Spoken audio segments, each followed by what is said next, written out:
Let's do this. All right, welcome to the Prevention Coalition of Mercer County. If you are here for that, you're in the right place. If you look around at our little Brady Bunch boxes and see that someone who you feel should be here isn't here, please make sure that they know that they are always welcome. Anyone who's interested in the health of the community, anyone who's interested in finding a way to reach out, especially to the more vulnerable populations, to our youth, to the ones that are underrepresented, we would love to have them at this table. And nobody is excluded, and I know that has its own controversies with what's going on, but we really need to make those relationships so that we can all understand each other. We would like to start with just brief introductions of everyone, just so we know where everyone is from. There will be an opportunity at the end of the meeting to give announcements or give a little bit more information about your organization. So I am Melissa Arnold. I am the coalition chair or coalition coordinator, excuse me. And I work here at Mercer Council for alcoholism and drug addiction. And Ruth, I will kick it to you. Yes, hello everyone. I help run these meetings. Melissa is sort of my partner in this, and she is one of the best people I work with. So I'm very blessed to work with her. I am the drug-free communities coordinator at the Mercer Council. I also help run the block grant. All right, and next we'll go to our longstanding veteran, Al Grupper. Did he just disappear? Everybody, welcome to today's meeting. I'm in the East Windsor Municipal Alliance. Oh, we're so glad to have you. Anne Marie. Hi, everyone. My name is Anne Marie. I'm with Recovery Centers of America. Dave Savalos is a colleague of mine. He's who introduced me to the group. So I'm excited to be here and getting to know everyone. Well, we're very glad to have you. I know we have a long partnership with a bunch of the recovery centers here. And I think you and Recovery Advocates had like a meeting or something together recently. So yes, we have a relationship with them too. That's exciting to see all of those wonderful partners work together. So let's go ahead and go with your colleague, David.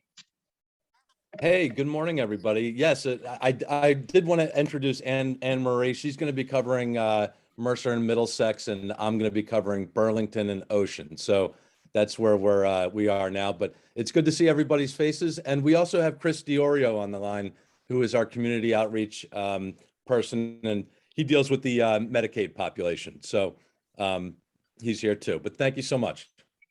Wonderful. Thanks for passing that baton and helping us out here. Amy. Hi, I'm Amy Argerio. I work here at the Mercer Council, and I facilitate the program Poppins Life Skills Training. She is killing it. Angelica.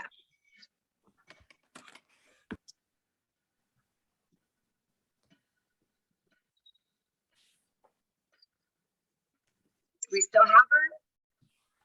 Angelica Mercado? Maybe she had to Angelica, you're on mute. I think that's why. Or maybe not. Okay, so maybe she's away right now. That's fine. Okay, Angelo. Oh, sure. The second angel. I got it. You're first in our hearts, I promise. You're wonderful. Thank you so much.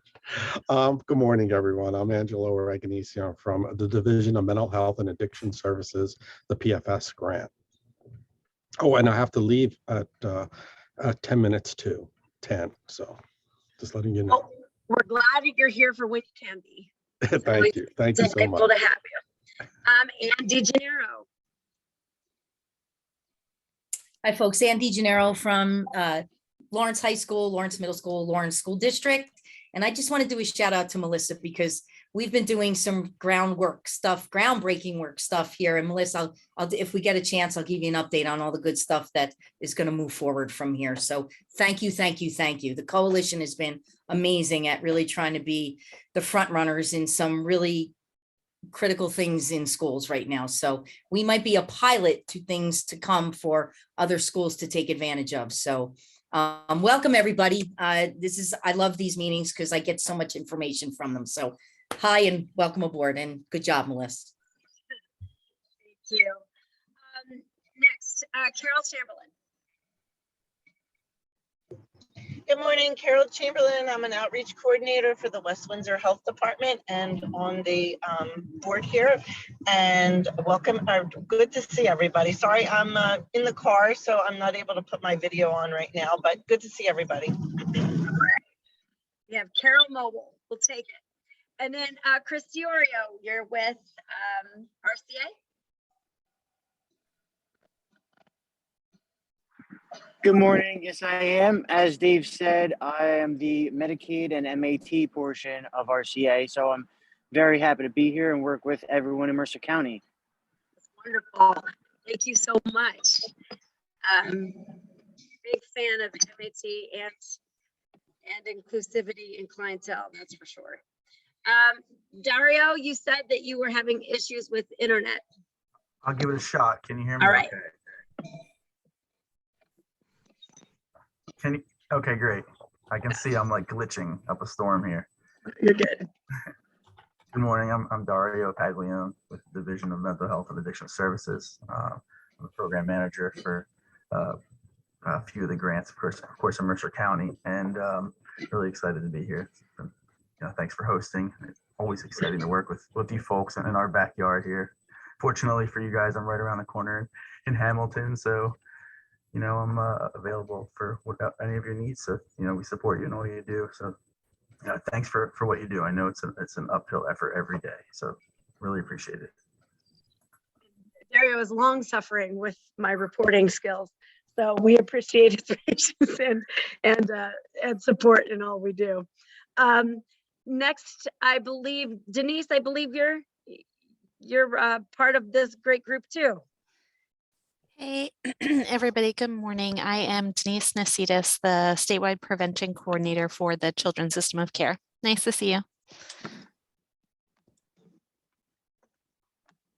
Good to see you as well. Emily DeHaan. Good morning, everyone. Emily DeHaan from Lawrence Township. I'm the Vulnerable Populations Outreach Coordinator. And I just wanted to give everybody here a shout out.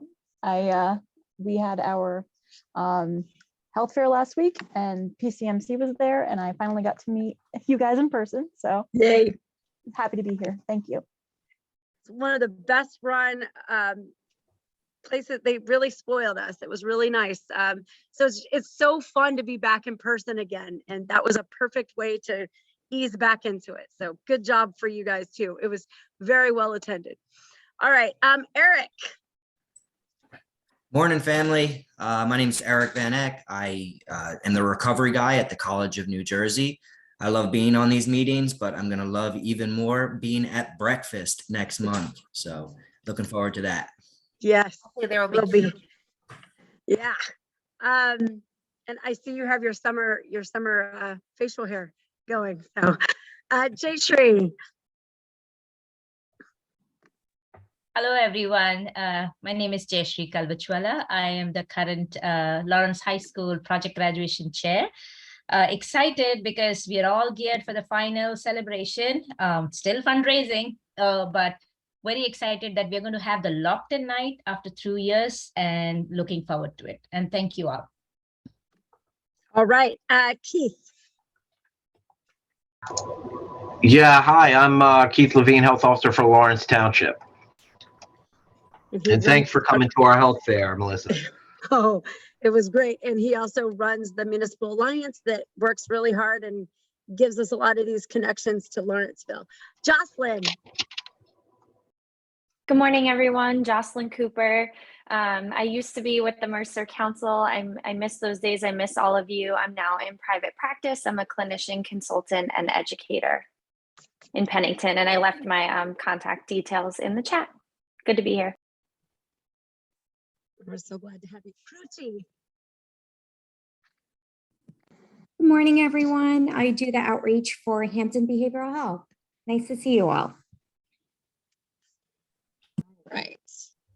I think we're getting near the end, and this is where all the numbers, all the names shift. So Natasha.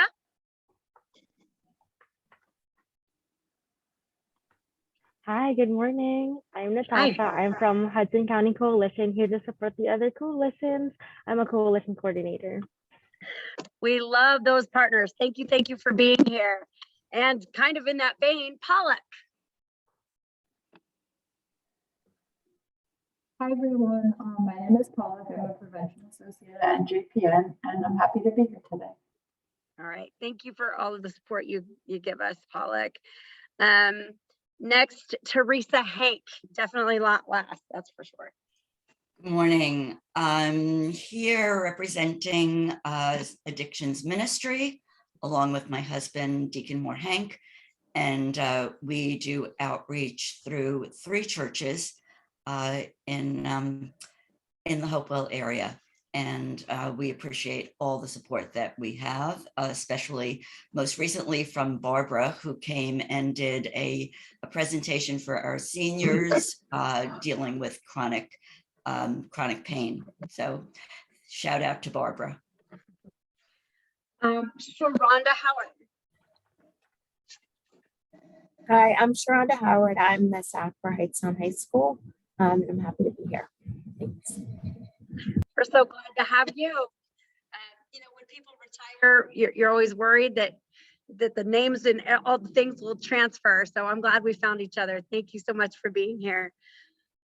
And then I think our last one is Zach Hertz. Morning, everyone. My name is Zach Hertz. I'm a prevention associate at NJPN. It's nice to meet everyone. Oh, hello.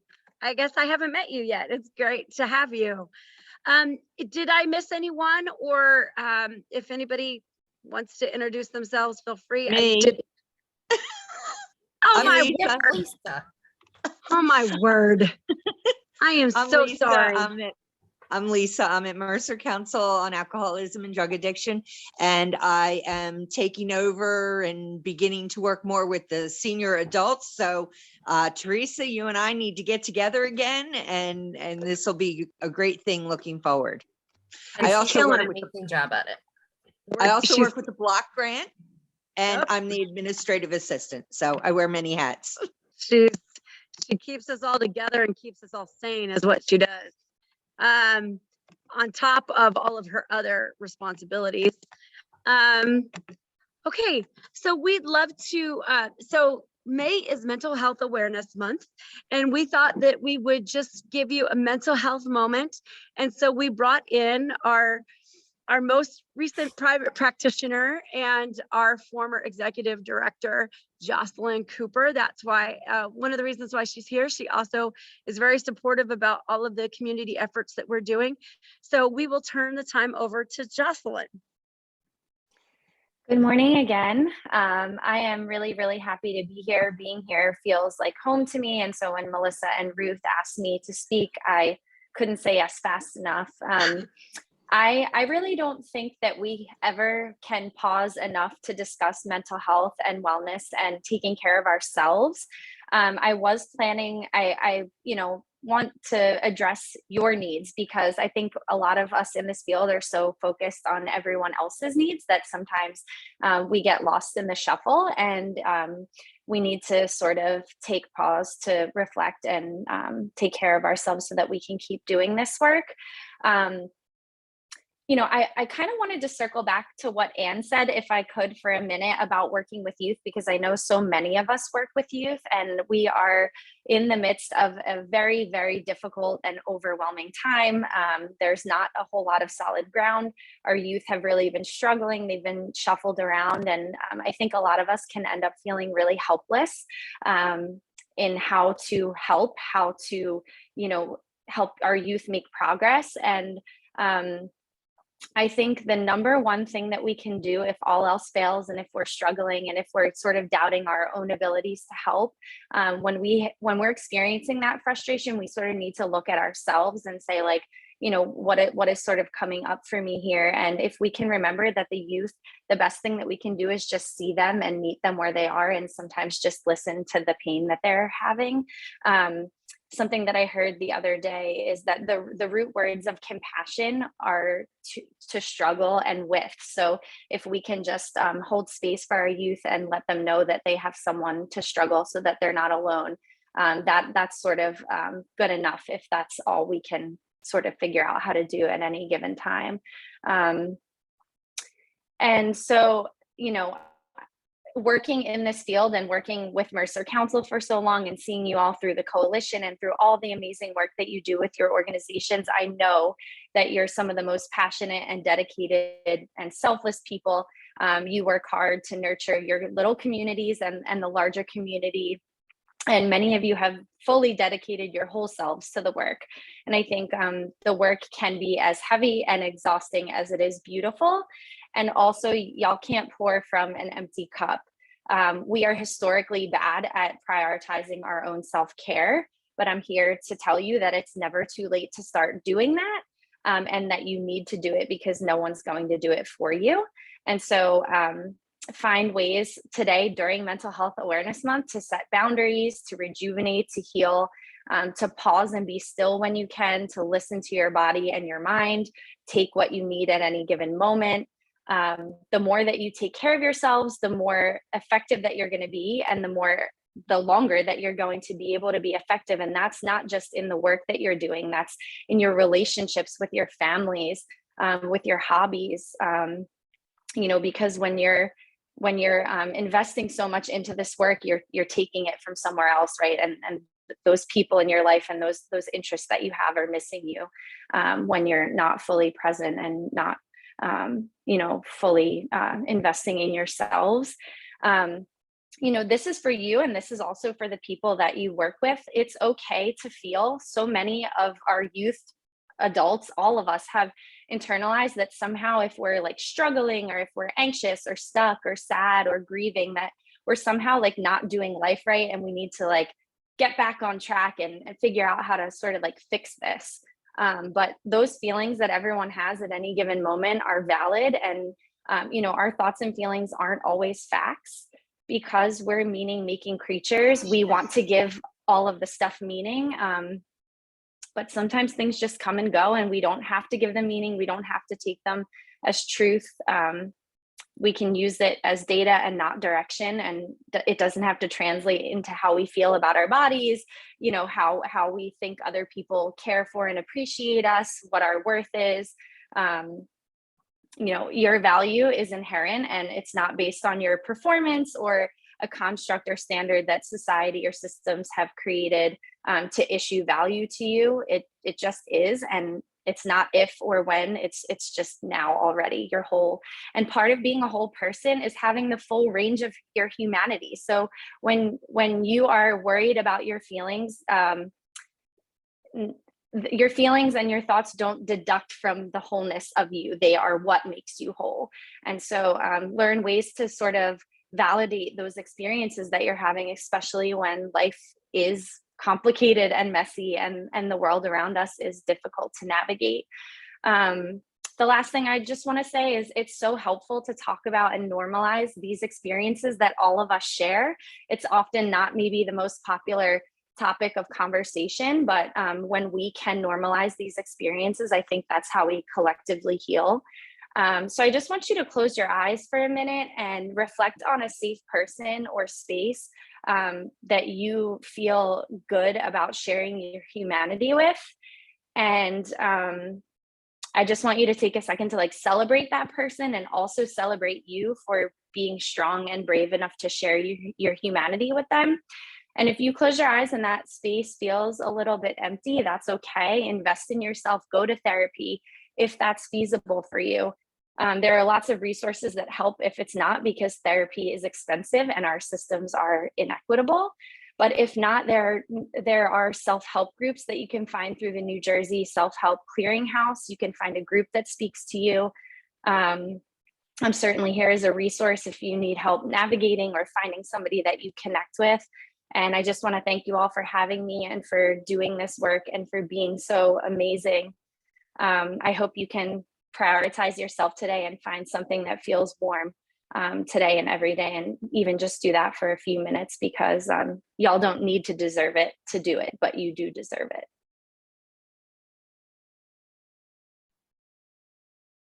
Thank you, Jocelyn. Thank you so much. I really appreciate that. Yeah, I just wanted to add something real quick. I remember one of the last meetings that we had together when you were exec director was, if you were to be reincarnated as something, what would you be reincarnated as? And I remember saying a warm cup of tea because it's so comforting. And I think that a lot of the time we forget that we can be our own cups of tea, that we don't have to give to others, that what we give to others, we can give to ourselves. So thank you so much for that reminder. And Jayshree has her cup of tea ready. I see that. So Melissa, did you want my to? juice. Yeah, your pressed juice. Yeah, I'm a big fan. We are currently communicating with sorry, we had a miscommunication happen. So we are going to kind of switch around our program a little bit. One thing that we wanted to talk about, one thing we had on our list for today was talking about the special, some of the extra circumstances that occur when addiction happens correlating with motherhood. We were kind of thinking a Mother's Day kind of angle, but we will probably shift that a little bit, and we'll even have a visual aid to go along with that next month. I did see that some extra people came in. We have Erin who came in. If you want to introduce yourself, and then who is the other one? There was another Erin Baldwin. If you'd like to introduce yourself. I think this person was having trouble logging in, so I don't know if the microphone's going to work for them, but and that's fine. Melissa, can I interject for a second? Sure. I know that it sounds like, plans kind of changed a little bit for our meeting. I do miss significantly folks sharing out like what they've been doing and what's been going on. And, I think that I get a lot of resources from that, when folks are, sharing about what's happening in their line of work that they're doing, et cetera, et cetera. And we kind of, in the last few meetings, we really haven't had a chance to do that. Is there an opportunity to do that this time around, since things kind of sounds like switched a little bit? I don't know. Yeah, we can do that towards the new business part of the meeting. Yeah, absolutely. We always never get a chance to, though. That's the problem. Well, we promise. We'll leave. Okay. We'll leave a good chunk. So with that, we'll just move on. Ruth, do you want to do your presentation? Yeah, so sort of going off of the theme of what Jocelyn had opened up for us very eloquently, was that a lot of the time when we are looking at ourselves, we need to know how we are in our fields and how we can sort of navigate our environment. And our environment just sort of comes with the outside world affecting how we feel about ourselves. One of the ways that I've noticed, especially for May, yes, it's Mental Health Month, but it is also towards the end, we have Memorial Day. And Memorial Day is a time where a lot of people, especially veterans, have a lot of triggering thoughts, things that happen during this time. So I put a small presentation together. So I will be doing that right now. And if I could, give me a second. In the meantime, what I do want to talk about too is because this subject is so personal to me for a lot of reasons, but my family, I have 7 brothers and sisters, in case anybody was wondering. No one was, but that's cool. I'm also the youngest of 8, so that's part of the reason why I did not join the military, because as someone who's younger, you sort of just want to go against all the things that the older kids did. But in this reality was that a lot of people tend to not understand what exactly it is for military to exist in the everyday. And I wanted to sort of, sort of wanted to open that up for everyone so that we could have a good discussion about what Memorial Day means and how we can sort of help our veterans and things like that. So first thing is Memorial Day, in case anybody was wondering, is to remember. You can do this. I know you can. Slideshow, view slideshow. Yes, thank you. Thank you. It is to remember people, especially in the military, who have passed away, who have served our country. And a lot of the time when people are, in other terms, sort of left behind, they may feel a lot of different feelings about this. So I just have some statistics. First thing is that a lot of people in the military do suffer from post-traumatic stress disorder. I am not an expert in this, so I don't want to open up too much about this, but in terms of PTSD, we just want to realize that a lot of people may be experiencing things that we may not understand because not everyone goes through what they have gone through. Another thing is that a lot of veterans can have a lot of survivor's guilt because they made it out and other people that were with them did not. Also, veterans are 1.5 times more likely to take their own lives than the general population, and we lose about 22 veterans a day because of it. So I think that a lot of the time when people are like, okay, what do I do? How can I help, kind of thing, right? So there is a great resource called Therapy Assistant Program for Survivors, and Dr. Shauna Springer is a part of it. She's the senior director, and she has a lot to say about it. I have the article below in case anybody wants this resource. I'll be copying and pasting in the chat.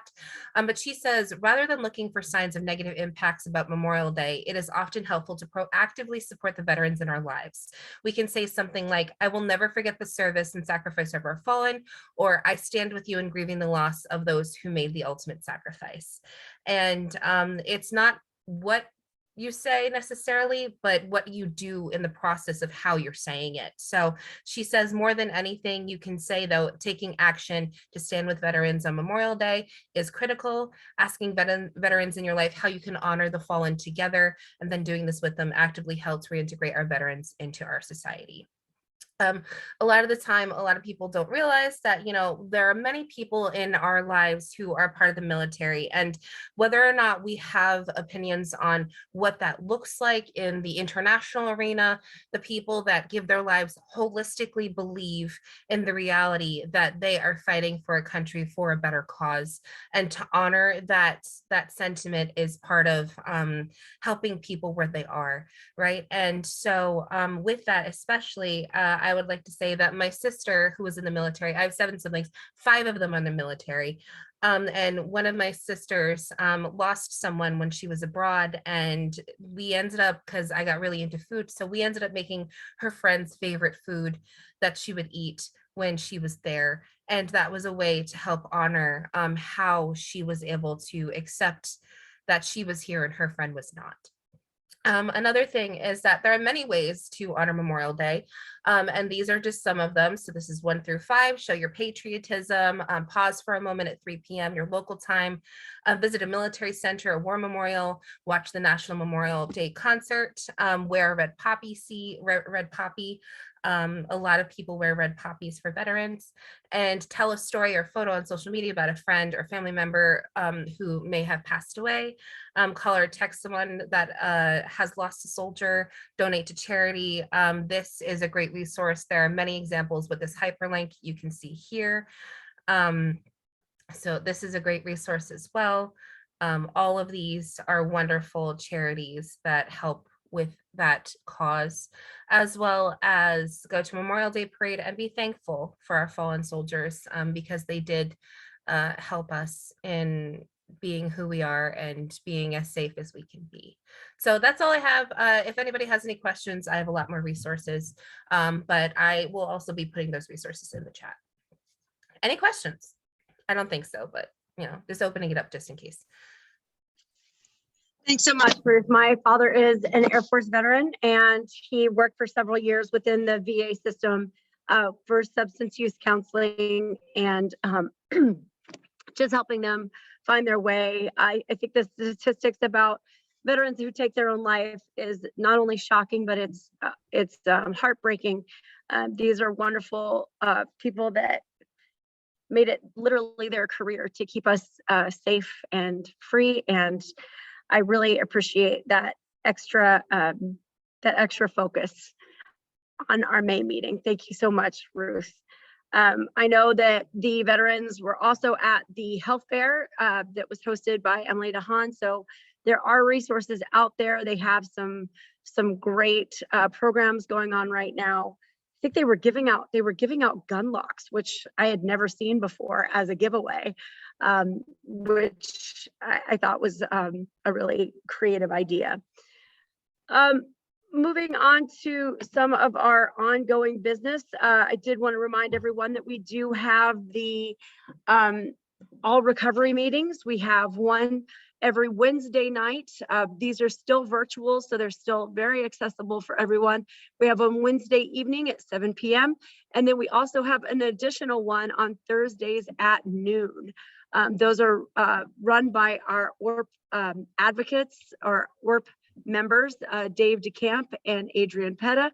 And we are so proud of those and the response that they've had, and that we have that resource available. So please spread that to people who might need an outlet and might need a meeting. And as I said, it's all recovery. We actually met some Gambling Anonymous members who have been looking for meetings as well.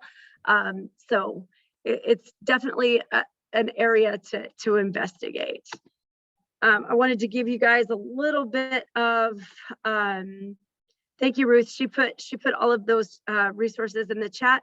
And then again, we will be sending this out as part of our notes as well. So you will have access to that if you wanted to share that with any groups or anybody that you're affiliated with.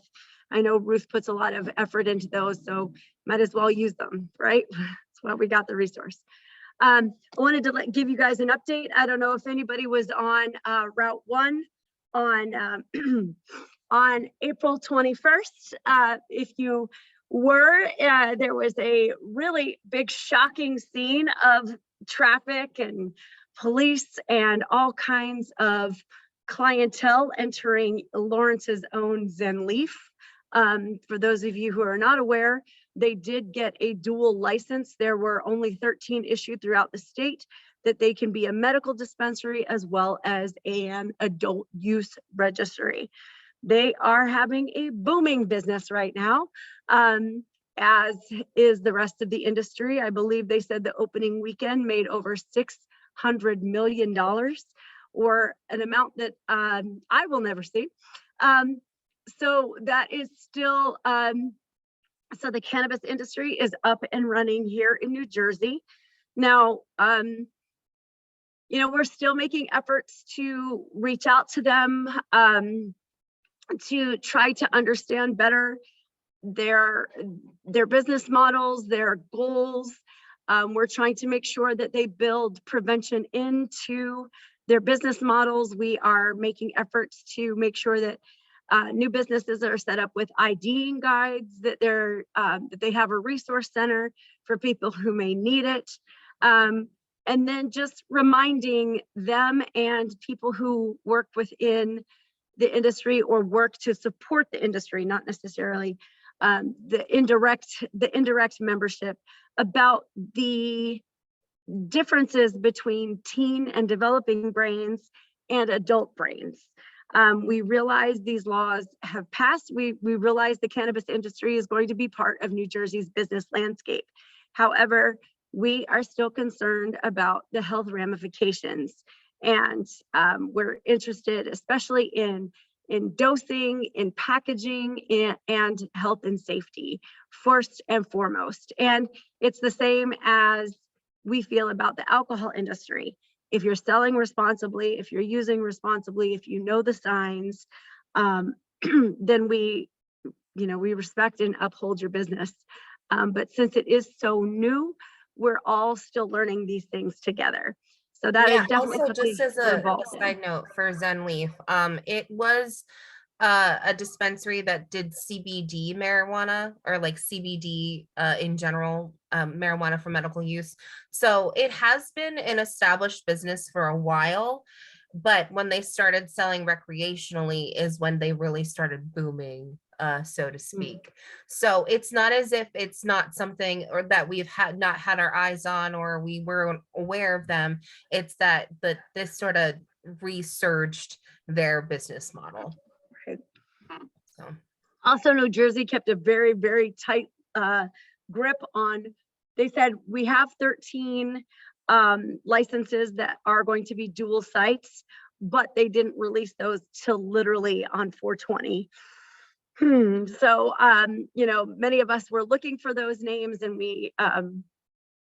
they weren't available until the last minute. So it was interesting. We are still working in several different capacities for technical support. I personally am working on Ewing Municipal Alliance through Municipal Alliance to help navigate the license process there. I'm willing to speak to your municipality or help in any way. Just as I said, trying to build this prevention into business models and trying to make sure that they keep their promises about being responsible towards the community. Another thing on ZenLeaf, they actually do have another site located in, I believe it's Middlesex County. So they have two sites that they're kind of working off of. So we will absolutely reach out to our counterpart in whatever county that is. I have to verify that and make sure that we're both on the same page. The state NJPN has been working on making a prevention guide, especially developed towards cannabis. There is also a middle school group that is a statewide group for students that are interested in peer-to-peer education. They are meeting on Thursday. I sent that information out to some of our SACs and some of our other partners here on this call, but if I didn't send it to you and you are interested, please let me know and I will resend that.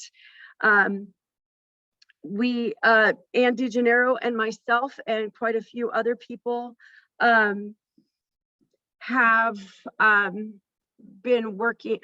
We went to Heidi Kame, who is our marijuana team action chair, and Angie Gennaro and myself attended the Stanford Cannabis Prevention Toolkit teacher training. We got some great information there, seeing how other states are navigating, seeing how different implementations are working. We did get a lot more information on screening and intervention, and we're trying to put some of those into play. Ann mentioned it earlier. One thing that as a coalition that we're charged to do is to change the environment, to use environmental strategies to help enhance protective factors and reduce risk factors. Am I able to share my convenience store spreadsheet? You bet. I'll do that in just a second. Yep. So one thing we're trying to do is to change school policies to not automatically suspend out of school people who are caught with substance use issues, because we don't want to take school protective factors away from them and get them behind in school.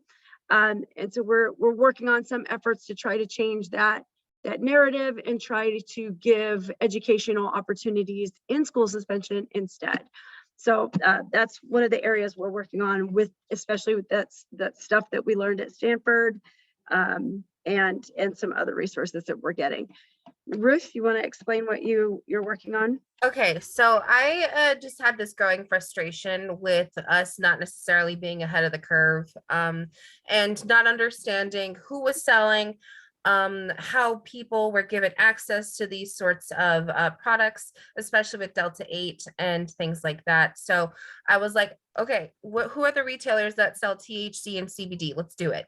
So I, with just gumption and willpower, went through the entire county and made a list of convenience stores. I am working on the vaping stores right now, and I will also be listing all of the alcohol and liquor vendors as well. But those licenses I can actually get from another place, but this one I was not able to. So I have a list based through the town. Each town has its own sort of list.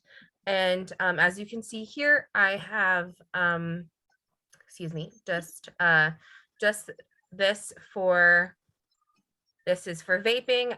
This is for the convenience stores. As you can see here, Trenton has a huge list. So I thought that was interesting. And also not every county or not every municipality has a list of like licenses, but that doesn't mean that the convenience store doesn't sell these products. So I made a list of those as well. And the liquor stores I haven't touched yet, but I just copied and pasted from the convenience stores. So I have convenience stores, vaping stores, and liquor stores. I figured it'd be a great place to start. I also have their numbers so we can catch them where they are, is what I'm saying. You know, call them, ask them, see if we can visit. And what we were planning on doing was actually taking our youth to sort of go through the convenience stores and see what was available, and, you know, sort of acting as an investigatory team there.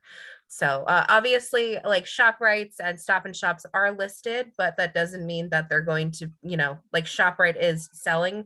But I figured it'd be a good place to start because they do sell products that are tobacco based. And that also inherently can mean that they can sell other products as well. So if anybody is interested in helping me with this, that would be great, because I did go through the county list, which in its own right was beautiful and exhausting. But if anybody would like to help me with that process, just reach out, and hopefully we can get our environmental scan together to see how we can sort of get ahead of some of this, because, you know, I think we're all frustrated with hearing things. I'd rather, you know, work on the prevention side of it. So. And Ruth, I could give you a couple of gas stations that are frequented by my students. That would be great. Thank you. So I'll send them to you. Thank you.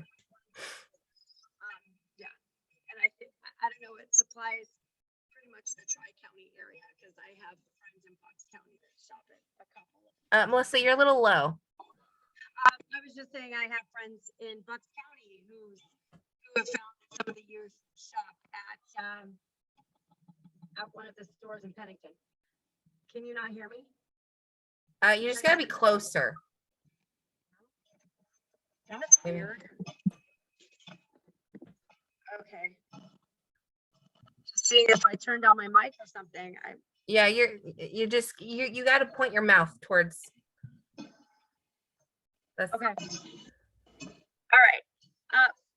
Take care, Pollock. And you know, we understand it's the turn of the hour, so if people need to leave, we appreciate you being here for this. I'm just trying to check our agenda here.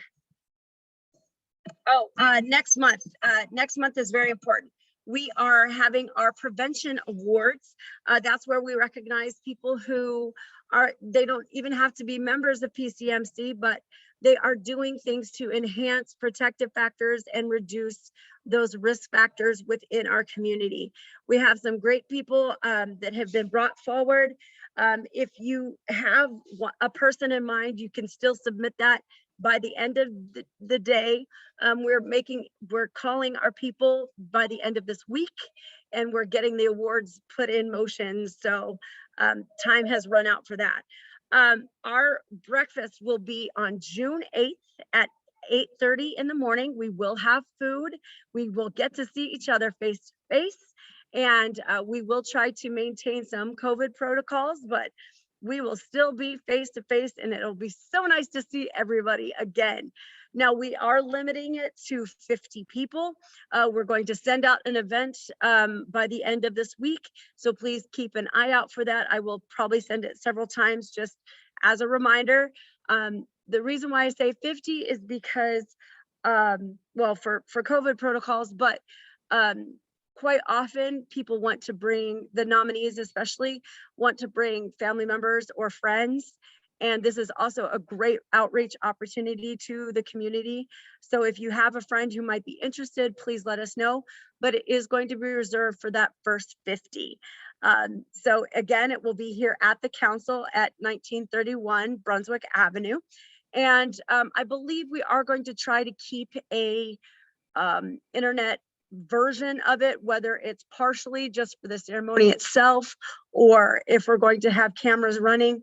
I know we do intend to have some kind of virtual component for those who can't make it live. because we want you involved in that.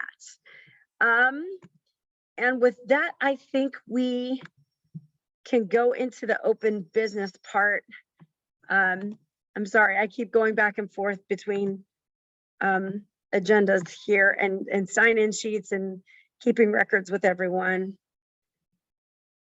One thing, we are going to be, as we've been announcing, we have a couple special programs, grants here at the council. One is the older adults grant. Lisa talked briefly about that. Emily DeHaan talked about that. We were at some health fairs, specifically for seniors. We do run pain management for seniors. So if you have a group that would be interested, please let us know. But we also run one on the other side of the spectrum for young athletes. And we talk about opioids and pain management and questions, ways to talk to your doctor, different things like that. One of the things that we're going to be doing is we're actually going to have a table at a Trenton Thunder game. We will have tickets available because in order to get a table, you have to buy tickets. So if anybody's interested in attending a Trenton Thunder game where we will be there, please let us know and we'd be happy to pass some of those along. Also, if you are affiliated with any kind of recreation departments, any kind of Little League, any sports teams whatsoever, if you have the ear of one of the coaches or directors, please send them our way or make a connection because we'd love to talk to them. And we have goodies. So, you know, we're always good for handouts and stuff. We have great water bottles for our athletes. And I see Jocelyn has to go. Thank you so much for being here, Jocelyn. We look forward to working with you more.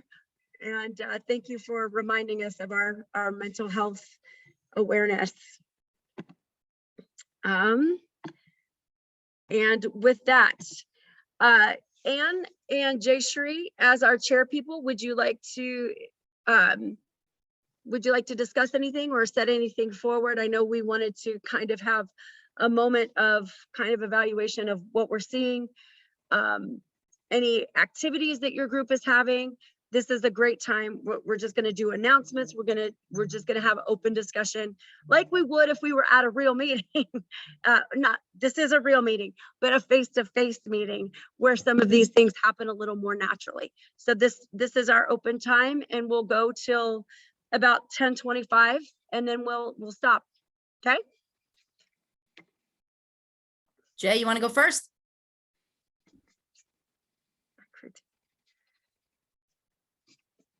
I'm just looking forward to hearing what's worked for people. I think that's a great discussion, as Anne mentioned. Would really like to know what's happening, what has worked for people, and share it here. So way to go. Thanks. Okay, I'll give you a synopsis of a lot of things that have been happening at Lawrence High School. So as Melissa was talking about, you know, we're trying to look at instead of a punitive approach to students that I'll give you a real quick background story. We've been seeing an uptick of students being caught in the bathrooms vaping. Majority of the vaping is the nicotine. There were a few marijuana people in there here and there, but we had this huge uptick of students, in fact, 18 that we caught in like a 2-week time span. So thankfully administration has been like, okay, we got to deal with this. Like, what are we doing? And I've been jumping up and down, sideways and backwards to say, don't suspend these students. It's not productive. It's giving, you know, a kid that is using marijuana an opportunity to use marijuana when they're home, blah, blah, blah, blah, blah. So we started with a Saturday morning program that the students need to come to me for 3 hours and talk. Well, their consequence happened. So my goal is to prove to them that if we put prevention in place, that hopefully our numbers will decrease because the kids are getting information and we're trying to get them to internalize what's going on with them, as Jocelyn's talking about.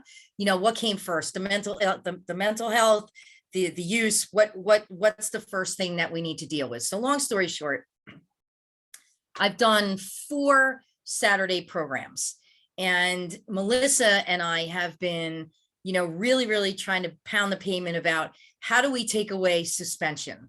So Melissa, you're going to be getting information from me. I have a core team at the school that discusses all of these things. So we decided, myself and our school nurse decided to present this to our administration. Our goal, and hopefully it's moving forward, is to utilize things that we got from our conference that Melissa was talking about, utilizing our prevention coalition members of Mercer County to come in place of suspension, we're going to put the kids in school suspension. And during in-school suspension, they're going to go through psychoeducational programs, opportunities for the students to do more interactive work online while they're in school suspension. So this is the next step for us, is to present this probably to the board, to sell it to them, which means it's a whole change of policy, which is what we're talking about. So I think we're finally putting prevention in place and education in place of a punitive measure when a student gets quote unquote caught doing these things in the school. We're also putting in, they were already purchased. We're getting the sensors put in the bathrooms, and they already purchased. So once they come in, they're going to be put in the bathrooms. I had a conversation with every single class, freshmen, sophomores, and juniors, not the seniors yet. And I had a, for lack of other words, come to Jesus meeting with Miss Diddy. And I really just spoke very candidly with them. I spoke about their mental health issues that I'm seeing surfacing in each of those particular, areas, like freshmen are dealing with certain things, sophomores, juniors. And I'm going to knock wood, and I'm literally going to knock wood. Since that conversation, we've not had one student get caught, doing this stuff in the bathrooms. And from those conversations and from the conversations I've been having with the students on the Saturdays, I've had 9 kids come and see me saying they want to stop. So prevention works. It works. Education works. So this is the direction that Lawrence is going to take. And we're hoping, my goal is I'm hoping that I could take this, Sharonda, hear this. Hi, Sharonda, are you new there now? Congratulations. She was one of my students, one of my, I remember back when, so congratulations.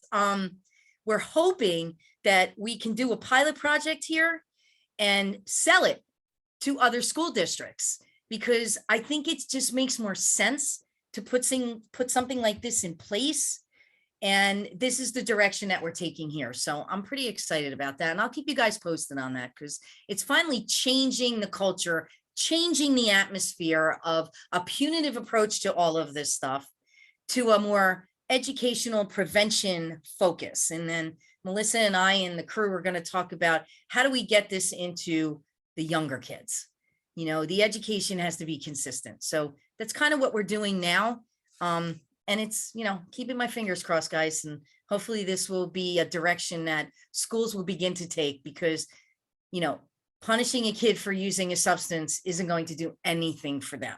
But educating them about it is very interesting. Let's just put it that way. One of the things that I started with on my Saturday mornings was they each got a journal, and they had to journal their journey of substance use.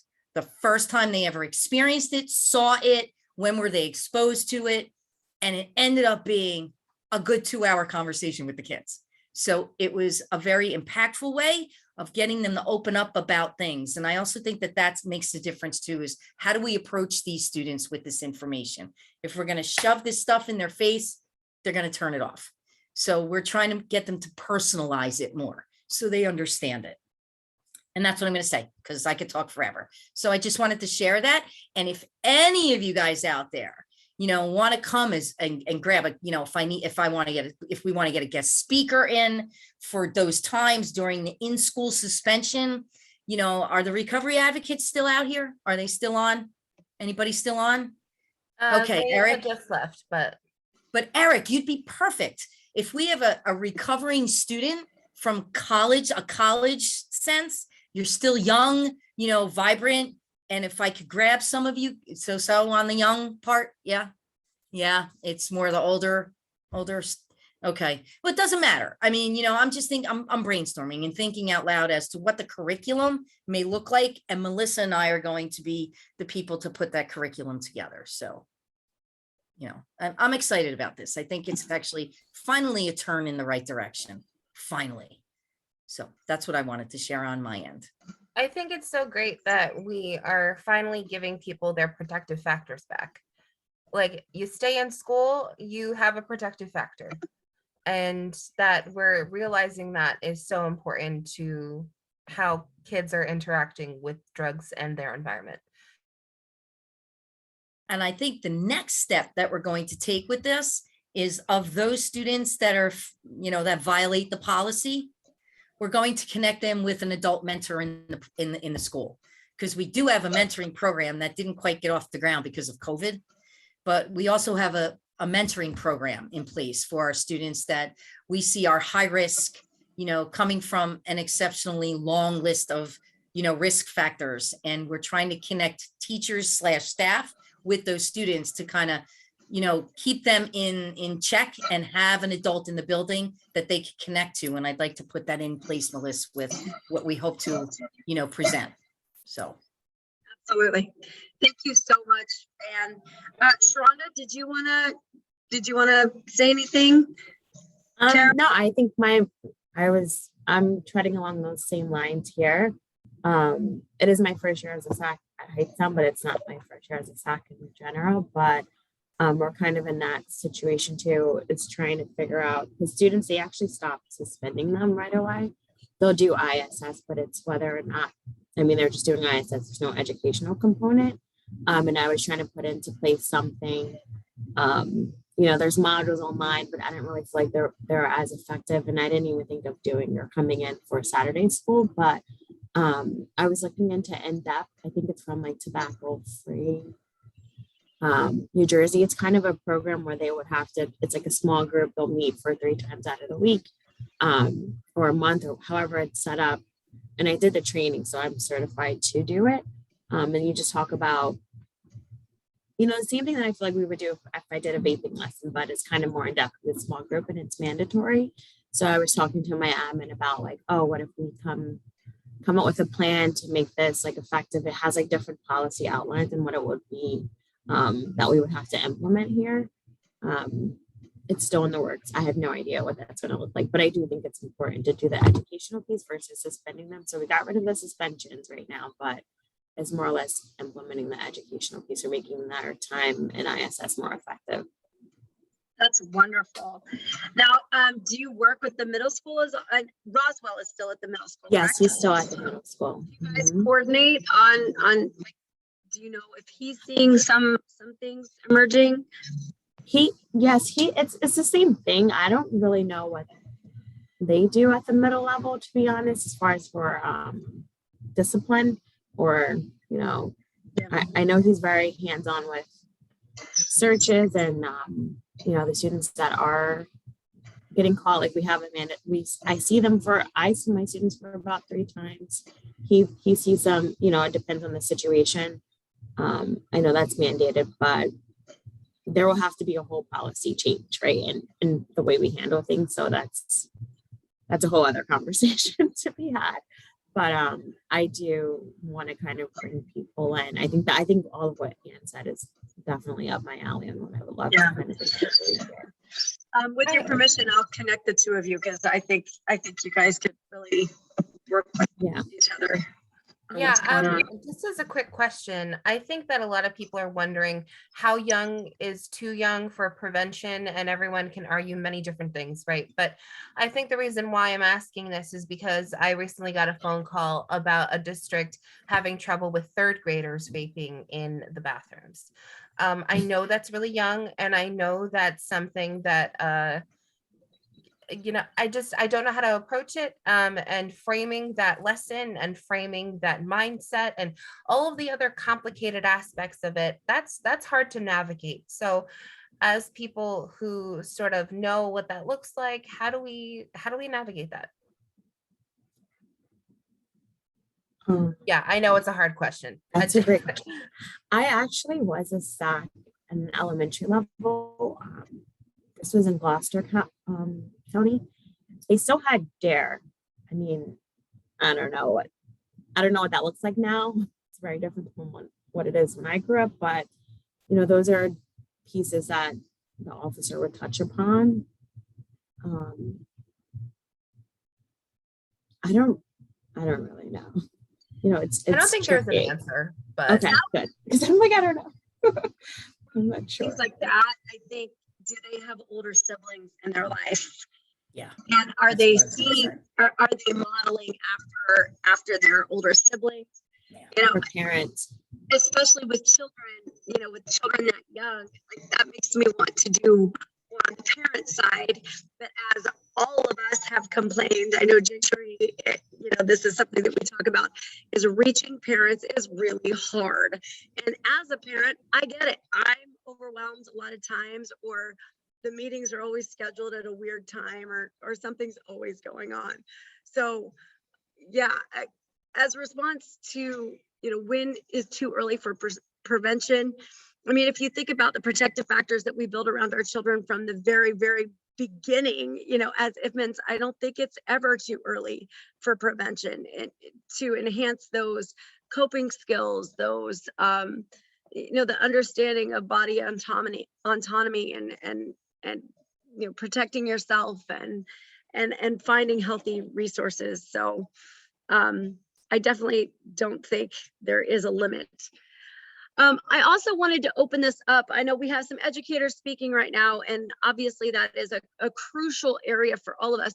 But are your organizations, do you guys have anything coming up, like even just announcements? It doesn't necessarily have to be part of this discussion, but I did want to give an opportunity to our members to talk about anything that they're doing that they want help with the coalition with, or anything else. I just wanted to keep that open.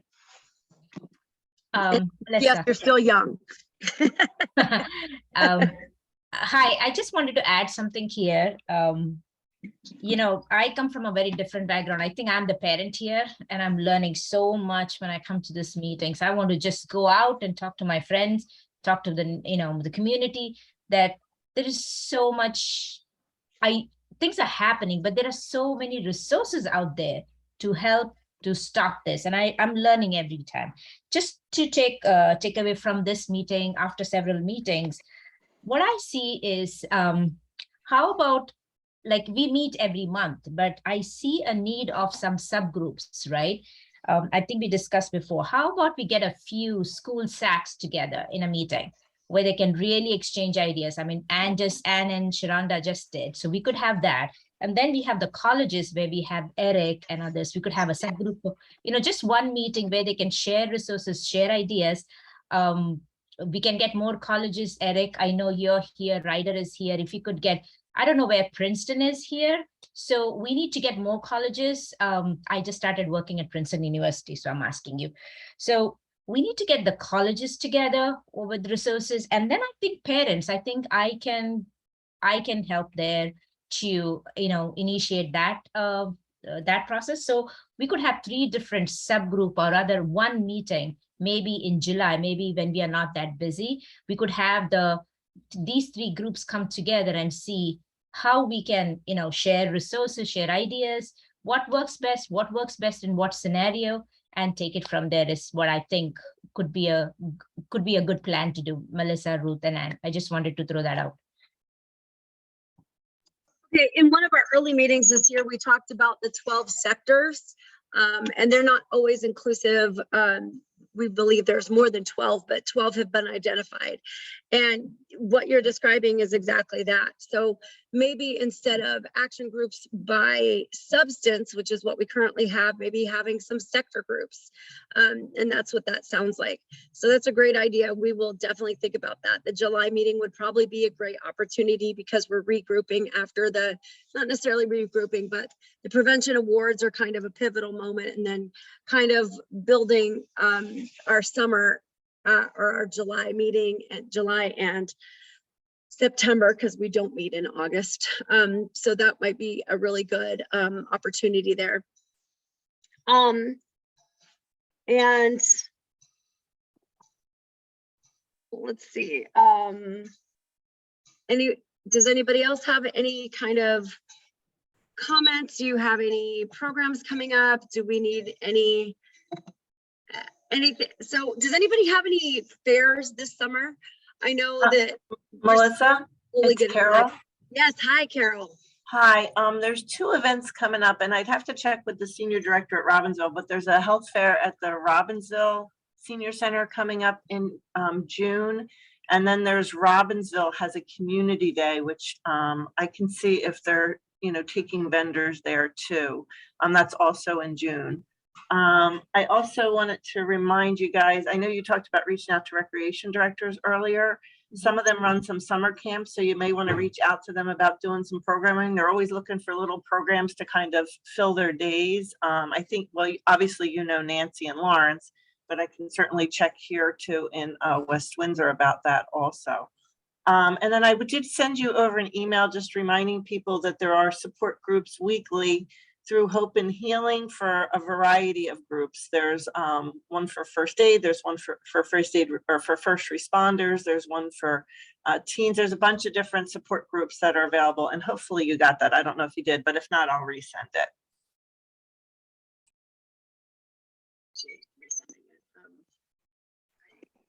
I know you said some COVID stuff. I didn't see this, but I appreciate you forwarding all of that information. It's the microphone again, Melissa. I'm sorry, we can't really hear you well. But Zach, you unmuted.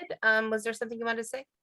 Yeah, NJPN's annual addiction conference is coming up in June, and registration is now open. So I'm going to drop the link in the chat.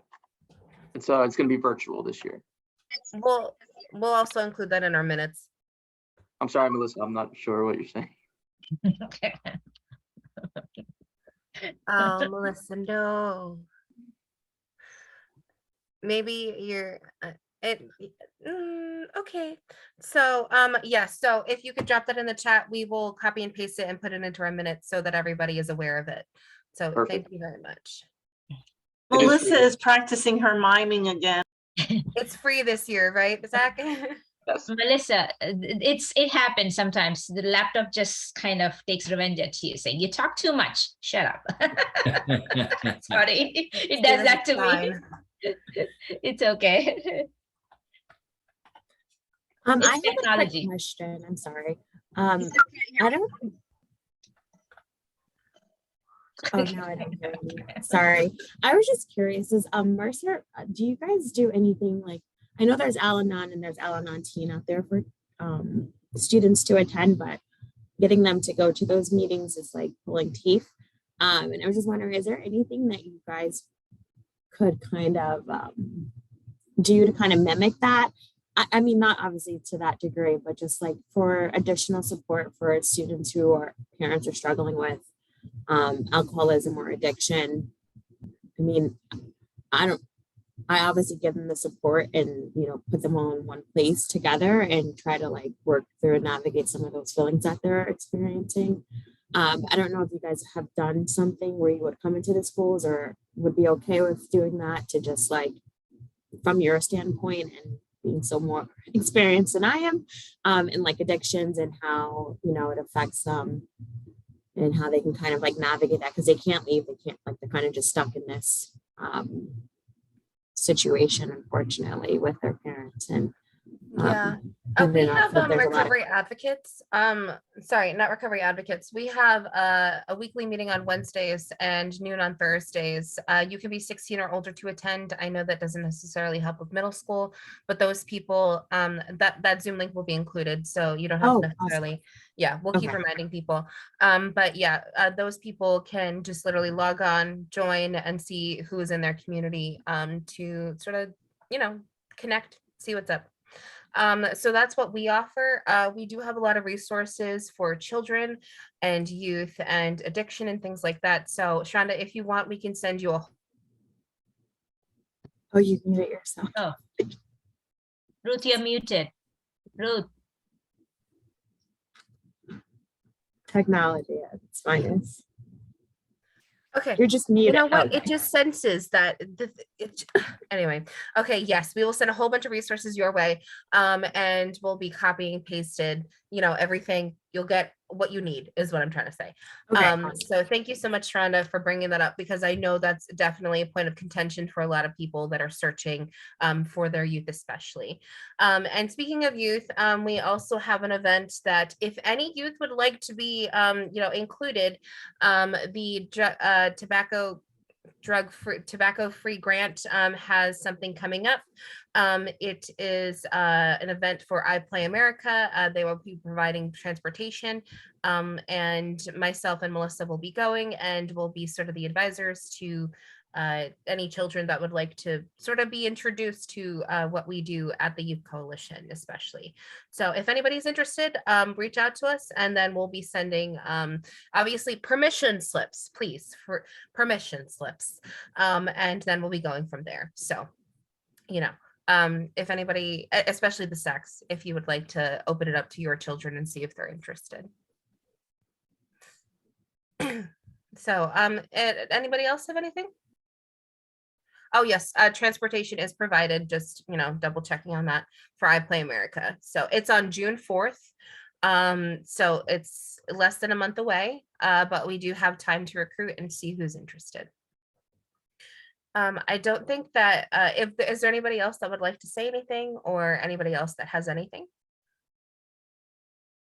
I don't think so, but can I just mention a couple of things? Just one, is that the August 13th game at the Trenton Thunder Stadium, the Addiction Awareness Night? Is that what Yes. y'all be attending? Okay, Yes. Great. Yeah, we'll be out there. I'll take oh, good. We'll say hi. Yeah, a bunch of alumni are coming through, and some of our active collegiate recovery community members will be there as well. So that would be cool if we could stop by and see you at the table. And the other thing was, Jay Shree, I just wanted to mention that in June, actually, I'm going to a conference, an ARHE, it's called. It's Association of Recovery in Higher Education. And this is the national organization that brings like all the collegiate recovery programs together. And so we do have a space for that. And I do collaborate with some other institutions in the area. I feel very blessed at the collegiate recovery community at the College of New Jersey, because the state has provided us a grant. I'm funded specifically my position to oversee this program. A lot of other places, there are just like somebody in the psychology department that is, has a full-time job and then also trying to coordinate recovery supports on campus, or counselors who are, just passionate. And so we all wear many hats, and I do feel blessed, but I would be down for just like a group meeting for our region. That's great, Eric. So if you can share the resources, the names, and we can kind of pull them together, let's try that. Let's aim to kind of bring them together as a sub meeting to our monthly meetings and see what we can do. And that'll bring people together too. So that's a great idea. Thank you so much, Eric. And I'll know more after the conference, so I'll bring it maybe in July. Awesome. Thank you.